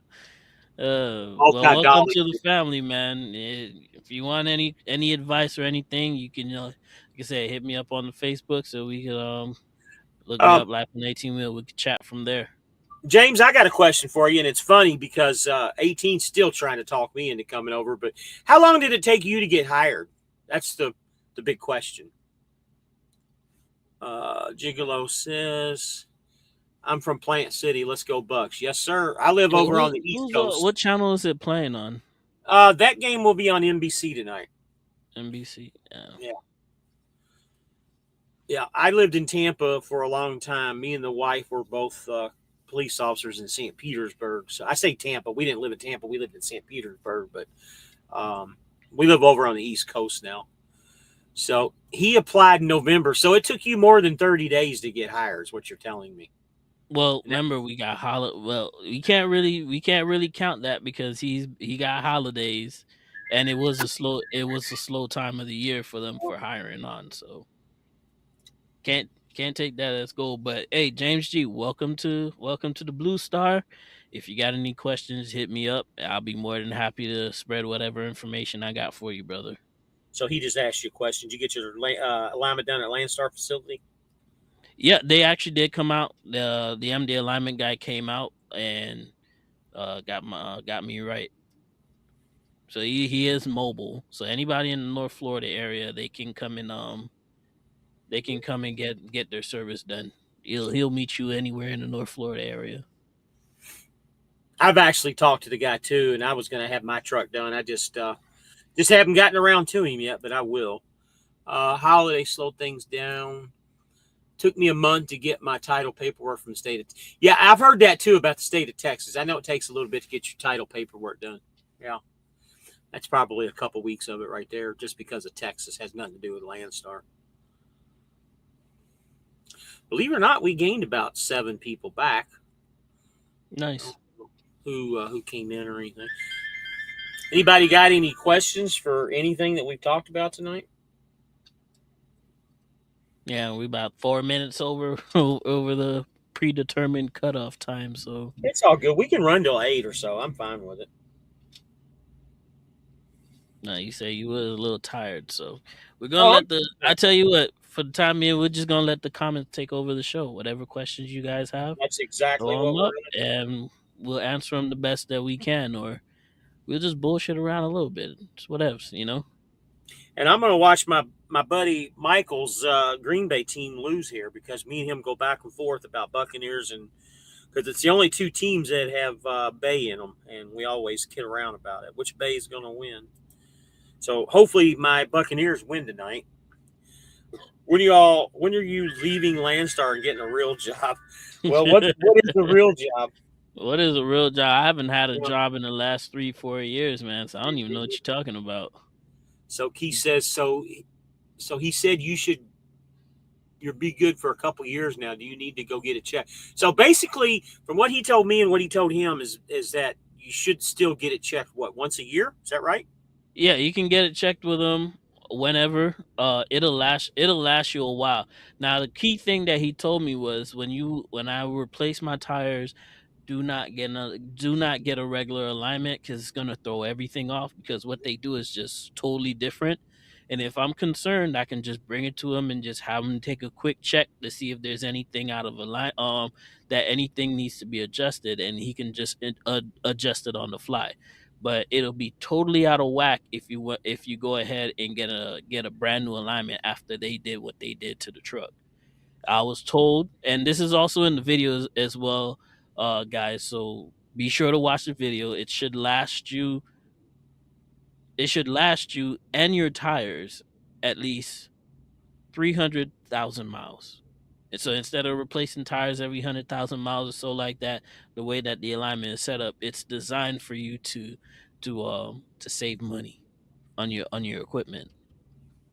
So Three Rigs wants to know if we have Cummins in our internationals. I have Cummins. He has an A26. I have the A26. Yours is an old Prime truck, so they order them with the A26. Honestly, I don't see any advantages or disadvantages in either one of the engines. We've talked quite a bit about fuel mileage and everything between the two, and other than maybe parts availability being a little bit better for Cummins, I don't think there's really much of a difference between As the two. you take care, it's just like with any other engine. Or take care of your stuff, and it'll take care of you. Neglect it, and you will find yourself sitting in the shop. So the alignment is 150 an axle, and if you don't need it, he won't do it. Just like 18 said, it just depends on what your truck needs. I was gonna say I wouldn't. Whatever I paid might not necessarily be yours, because Landstar drivers are paying different, because he is a former BCO, so he does give discounts to Landstar drivers. I don't know what he's charging people outside of Landstar, so I don't want to sit here and give you guys a price and then he tell you guys something else different. So Jonah I know wants it's good quality work. That's what you're gonna get. Jonah wants to know if anybody got a truck from Cordell Truck Sales. I don't have a truck from Cordell. I don't know much about them other than what Todd has talked about in the past. I don't know nothing. I don't know anybody else that's gotten a truck from them, to be honest with you. I've looked at them several times. It just depends on your situation. I'm not saying Cordell would be a bad way to go or if it'd be a good way to go. I just don't know. So 18, are you picking up an okay? Hey Lance, man, how you doing, man? How you doing? But no, I'm not picking up. I'm on my way to deliver my load in Grand Prairie tomorrow morning. I just stopped here to do a 34. So Keith says, yeah, that's what I was thinking. Like you said, 300,000 miles for a solo truck. That's a couple years anyways. Yeah, about $125 a year is what the average is for a truck on a solo. Yeah, imagine saving a lot of money. I mean, $125, and every $125 you're spending about what, $5,000-$6,000 on fresh tires. Yeah, doubling that up, that's money that you're actually. Oh, I was just talking about 125,000 miles a year is what the average driver drives, not the tires. Oh, okay. Yeah, 300,000. So Keith, my truck has a 12-speed, and I'm pretty sure yours does too, don't it? 12-speed automatic. No, I got 10-speed, 270 rears, 272 rears. What year's your truck? A 19? 19. And it's got a 10-speed in it, huh? Wow. Okay. Hey, most of the trucks from there, even some of the new ones, still got 10-speed. The Eaton 10-speed, the Packard motors, they usually come with the 10-speed. Peterbilts and the Kenworths. I didn't even think they still made it. I didn't think they even still made a 10-speed automatic. Yeah, they made 10 speeds for a couple of years. I think this was the last couple of years that they had these 10 speeds. See, I thought they stopped them in like 18 or 19 was the last year. I know 2020 got some of the 2020s got 10 speeds, some of them got 12 speeds. All depends. So Keith wants to know how's the power in your truck, 18. Well, I had nothing but heavy loads on me for the last two loads. They're all over 40,000 pounds. Went through the mountains of West Virginia. It wasn't. I mean, it does what it does. We all know how trucks do when they go through the mountains. So I have no problems. I ain't seen nothing. I haven't anything sitting here saying, "Hey, maybe I have a issue or anything like that." You know, my butt feels like the truck's pulling the way it's supposed to pull. So So I got I'm some comments good. here. Hey, I'm late to the party, says Aquila. Where you been at this whole time, man? We've been here for like an hour and 40 minutes. Says, hey, Aquila. And Aquila wants to know, what's up, 18? I'm Hi, doing Keith. good. How you doing? So it's slow and boring to drive, is what he's asking you. As with all trucks that have a heavy ass load going up the mountains, hell yeah, boring as hell to drive. I got to tell you, Aquila, I love your avatar. That's funny as shit. Really? Wow, I forgot what time it started. Well, here's the No, thing. that's not on you. He just Yeah, changed the time earlier. That's I all. put a community post up. We were going to do the show at 6 tonight. Usually it's done at 7, but I want to be able to watch the football game tonight at 8 o'clock. That's why we moved it. James G says, I didn't get a notification for the live this time for some reason.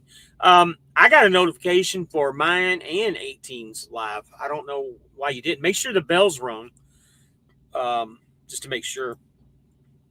That was my YouTube channel I had. Okay, I like your face. It looks like it almost looked like you're a clown a little bit the way you're looking. So I made sure that I had the show pre-started earlier or whatever they call it, so you guys get the notifications hours ahead. So I don't know. Maybe I'm not there yet with the YouTube gods, but I'm So working on it. Keith said he got notification from both channels. I did too. Oh, You should. nice. Yeah, I know they're working. I know I've seen them. I know they're working. Guys, also, I mean, from time to time, somewhere, usually about 3 hours before I do the show, if for some reason I cancel or move the time, I'll put the time up earlier in the afternoon. And if I cancel, I'll try to put it up, within 3 hours. And that way you guys know. So always check the community posts to make sure on my channel. If there's nothing posted, then that means we're a go for 7 o'clock. And I even usually put up a post saying, hey, we're going live tonight at 7 to give you guys a heads up. I'm over here. I'm texting KO right now, right? He texted me saying he had just landed, and Okay. he showed me the temperature where he's at. It's 1 degrees outside. I asked him if he brought enough blankets. That's It's cold funny. as shit. So Three Rig says, do you have to do many broker loads at Schneider Rabbit? So Three Rigs, that's kind of a confusing question, and I'll try to explain it the best that I can. So they have 3 boards over here. One board is for what we call the white Volvo Mafia, that we have us as ICs that run Schneider's numbers. We don't have any control over that, and we can't pull loads off of it. Then we have the Accelerate board, which is the old board that we're used to doing, and most of those loads, I'd say probably a good 75% of loads come off of that board. Then we have the new board, which is called Freight Power, which is the same name that the white Volvo Mafia uses. But anyways, our Freight Power board pulls a lot of those loads that you're talking about that are broker loads. Their goal is before, and this is coming straight from one of the big guys in the company when we had our orientation. Their goal is within the next few months to have all of our loads between the ICs on both of the boards into the new Freight Power board. I hope that answers your question. So yes, we do have some broker loads, but not many. I'd say 15 to 25% maybe that I've seen, just guessing. So the Accelerate board, I mean, there are literally hundreds, if not thousands of loads on that board. The other one, it just depends on where you're at, if there's any loads on there. So let me get the rest of these comments here. So 18, does your truck have an APU? God, no, I wish it did, man. Cause hey, let me tell y'all something, man. I was up in West Virginia at the what's that truck stop over there? You know the one that I'm talking about. The one that they just rebuilt. We were just talking about it on the phone the other day. What's your question? I'm sorry. That truck stop in West Virginia. They told me to stop at. Oh, that's just one of the plazas. The Beckley Plaza. Dude, my gosh, dude, it was 16 degrees up there, right? Cold as hell. and then the truck threw it didn't throw a code. It just put a little information on the screen that says, "Please use the Treated treated fuel. fuel." Yeah, the treated fuel Mine system. popped up. Mine popped up yesterday too. Yeah, Please and use I saw treated it. I fuel. was like, and me being me, I have never used treated. I have never put any treatments in my fuel. I run what I run. And that was it. Never had a problem with it, right? Yeah. And unfortunately, I had a quarter tank of fuel left, and I was not trying to fill up there. I was trying to keep going straight up north a little bit so I could get some discounts, right? You're all So, about them and discounts. so yeah, so I'm like, You're like the shit. State Farm guy, double discounts. Yeah, so I'm like 16 degrees outside. Crap. I guess I can't turn the truck off, right? So I'm like, quarter tank of fuel, can't turn it off, 16 degrees, and it's snowing like crazy. And everybody in the trucks, the whole plaza is just mad filled. Nobody can't leave, nobody can get out. And unfortunate for me, where I parked near the fuel aisle, and I'm getting ready to knock it down, knock back. And I get a knock on the door. State trooper knocks on the door, and it was like, "Oh, you're sitting on top of our fuel depot." So I had to move the truck. So the whole time, right, I've been off for like 3 hours, and I did not want to start my clock. So here I go, just walking like a little worm, just going around the whole area looking for a spot, knowing there is no truck spots available. And but for some reason, I always get lucky, right? So God told me to go right back down to the fuel aisle where I came from, and seeing somebody already parked in the same spot that I just moved out of, right? And then this lady came out. This lady was in her truck with her husband, and they're trying to flag me down. And they were like, "Hey, just it was like, we just pulled out from right over here where we saw that you leave, and we was sitting here waiting for you to come back around. Go ahead and park where we parked at." And I was like, "Oh man, thank you so much." So I just had to go ahead, whip around real quick. Like I was doing that at 3 miles an hour because I didn't want my clock to start again. And I just whipped around real quick and just back right up in there, and then woke up the next morning and the whole place was just packed.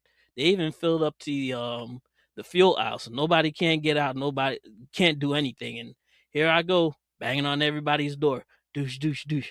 Hey man, I'm trying to leave. You parked right, like dude parked in the fuel aisle. I was like, I got you, no problem. So he pulls out.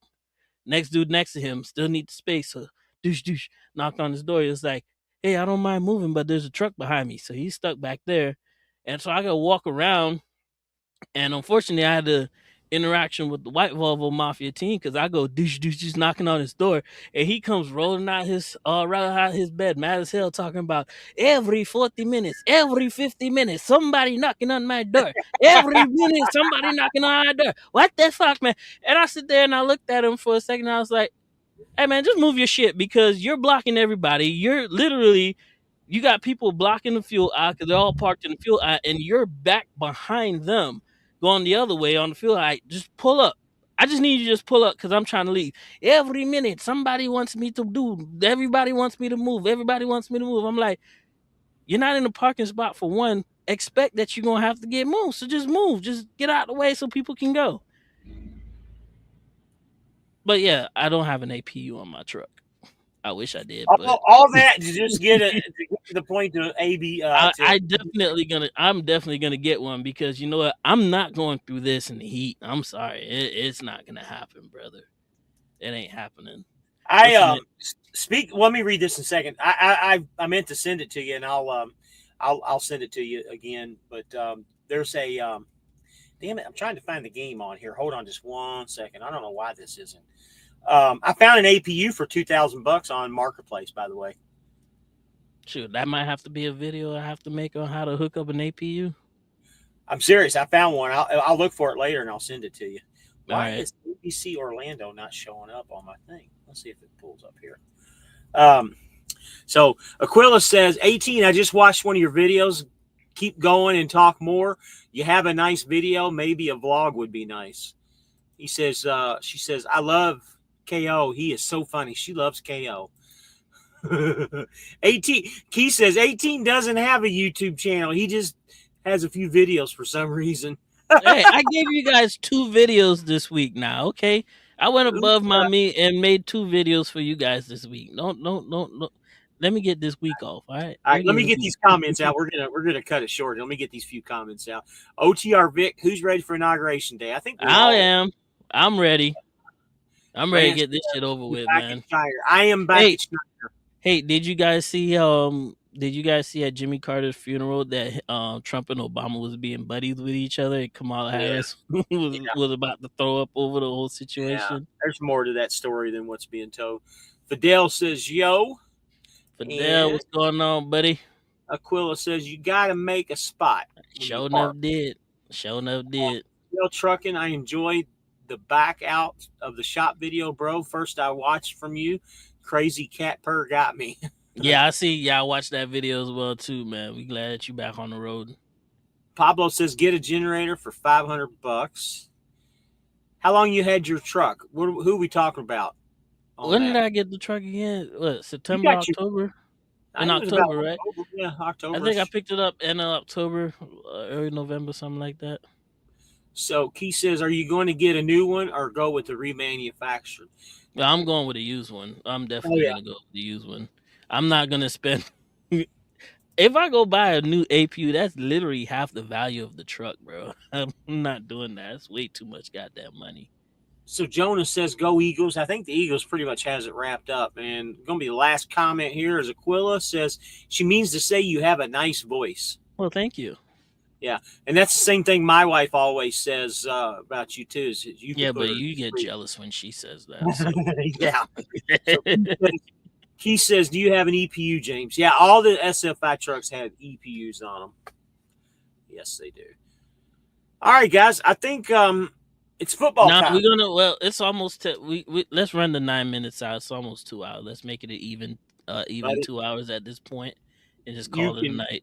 you can do whatever you want to. I'm going to disappear my You voice just here. gonna sit. Yeah, it's Has the time game to cut started off. yet? What time does it start? 8:00. I mean, I got like 9 minutes, but I want to watch. That's why I said run. Let's run it. I mean, we already ratted an extra 30 minutes, extra 20 minutes past the time. Right. So If might as well anybody's finish got it any out. questions, they're going to pop up here in the next 3 or 4 minutes. We'll run it till 8:00. But there are no more comments. There's 16 people in here still, but no comments. OTR Vic, why? That's why the dealer ripped the AP off before they sold it to you. 18. Yep. Like Why? I said, that again, I got it for the price that I got it for, and kind of made sense, But either way, it's all good. I'll just get my own APU and slap it back on there. Shouldn't be that hard to put back on either, because all the holes are still there. I think all the wire, the plumbing is virtually still there as well too. So, there's no price for comfort. Shit me. There's a price for my comfort. I tell you that much. I think that's what he's saying. He wants you to Yeah. have comfort too. Yeah, but I'm good. I mean, right now it's what 40-something degrees outside. It's still snow outside. It's not as cool. It was actually pretty hot in the truck this morning. If I had to roll the window down just to let cool air in. So, it all I guess it all depends on how shiny the sun decides to be today. So. Then you can deal with the heat this summer. No, the hell I ain't gonna deal with no damn heat this summer. I'm sorry. The cold. I got blankets. I got sheets. I can deal with the cold somewhat. I can. I'll get up and out of the truck at least an hour through the night just to make sure that my batteries aren't dead. But summertime, that's a no go. I'm not sweating for nobody. I'm sorry. I gotta get that APU. Quilla said that she's lucky because hers came with a APU. She didn't have to stress about the weather conditions. Yeah, usually when you get those trucks from Lone Mountain, that's usually how it works. Yeah. All right, they're starting to come on the field, man. Let me read these last 2 comments and we're done. I'm not missing this game. That's what I'm saying, bro. Unless you ask a few dollars, I got you a good APU. So, Keith, you have an APU? Is that what you're saying? No, he says that's what he's saying, bro. Unless you got a few dollars and get you a good. Oh, I'm gonna get a good one because I'm gonna go to Dale's. That's my whole plan. I'm gonna go to Dale's. Matter of fact, I passed Dale's coming down this way, over there in Minnesota. So I know where they at over there on that side, and I know where they at in Arkansas as well too. So that's my plan. See how much it's cost, and I'm gonna get my maintenance up just enough so I can at least cover half of that with maintenance and half of that out of pocket. That's at least that's the plan. That's what my plan is. I need a warm body. I don't need a sleeping bag. So Keith says, unasked a few dollars, don't be cheap. Unasked a few dollars. All right, man. Everybody, man, thank you guys for coming in tonight with us. We really appreciate it. We'll be back out again next week, Sunday. You see the football news? Are you a football guy by chance? No, I'm not a football guy. Okay. All right. But I am a Tampa guy. I'm a Tampa Bay guy. That's what's up. So talk to you guys next week. Y'all have a good night. I'll talk to you later. You guys have a good one. Bye. Bye-bye.